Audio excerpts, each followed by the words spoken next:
దేవునికి స్తోత్రములు. దేవుని బిడ్డలారా, అందరూ క్షేమంగా ఉన్నారండి. మన ప్రభు అయిన యేసుక్రీస్తు వారి యొక్క అపారమైన ప్రేమ చేత ప్రతి ఒక్కరిని దేవుడు దీవించి ఆశీర్వదించునుగాక. ఈరోజు దేవుని వాగ్దానం సంఖ్యాకాండము 6వ అధ్యాయము 24వ వచనం.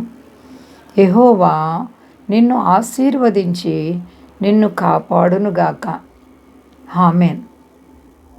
దేవునికి మహిమ కలుగునుగాక. ఎంత గొప్ప వాగ్దానమో చూడండి.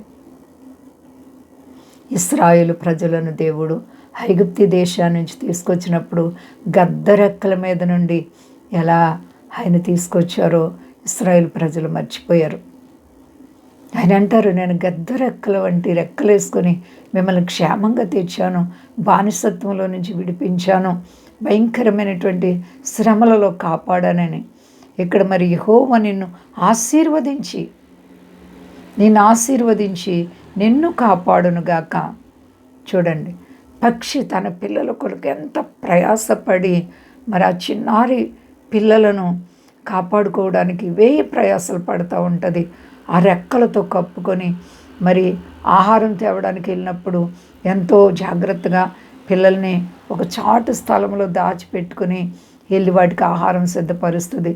నీ దేవుడు కూడా నిన్ను ఆయన రెక్కల క్రింద క్షేమంగా కాపాడుకొని ఆయన నిన్ను భద్రపరుచుకొని అపవాదికి ఏమాత్రము కూడా నీవు దొరకకుండా సాతాను యొక్క చేతిలో నుంచి నిన్ను విడిపించి క్షేమాన్ని ఇచ్చే దేవుడు. ఎంత గొప్పది! నిన్ను కాపాడే దేవుడు. కోడి తన పిల్లలను ఏ విధంగా తన రెక్కలను భద్రపరుచుకుంటుందో అలాగే మన దేవుడు ఆయన రెక్కల క్రింద మనం సురక్షితముగా ఉంటాం. ఆయన రెక్కల క్రింద మనకి ఆరోగ్యం కలుగుతుంది. కాబట్టి నా ప్రియమైన పిల్లలారా, మరి ఆయనను ప్రేమిస్తున్నామా? ఆయన బిడ్డలుగా జీవిస్తున్నామా? ఆయన సర్వశక్తి కలిగిన దేవుడు. యెహోవా నీ పట్ల నీ హృదయవాంఛలు తీర్చే దేవుడు.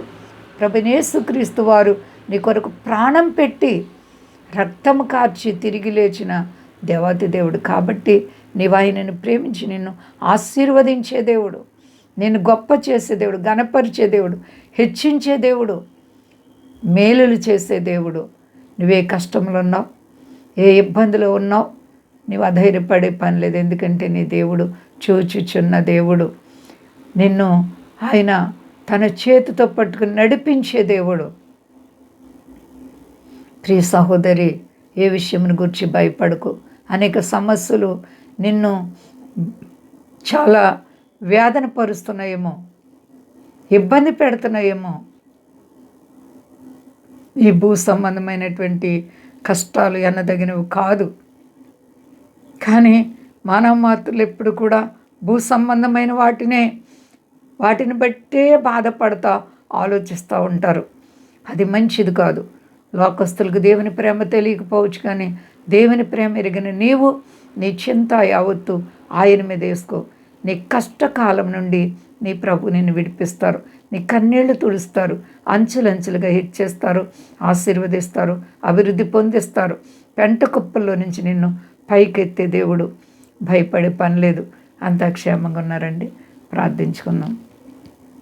ప్రేమ నమ్మకమైన మా తండ్రి, నీ నామం శక్తివంతమైన నామం. ప్రభువా, సమస్త ప్రజలను కాపాడండి, మా దేశాన్ని, దేశ నాయకులను కాపాడండి, మీ దాసులను కాపాడండి, స్వదేశాల బిడ్డలను కాపాడండి. శాంతియుక్తమైనటువంటి కృప ప్రతి దేశం మీద మీరు ఉంచండి ప్రభువా. మీకంత సాధ్యం. అంచె దినాల్లో ఉన్నాం, కడవరి దినాల్లో ఉన్నాం ప్రభువా.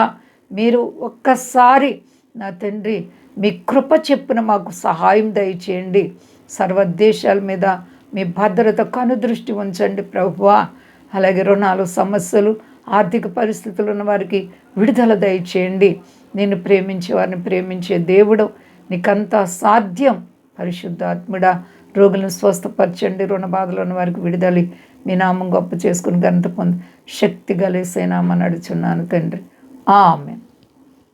అందరికీ వందనాలండి. మా కొరకు పరిచయ కొరకు అందరూ ప్రార్థించండి.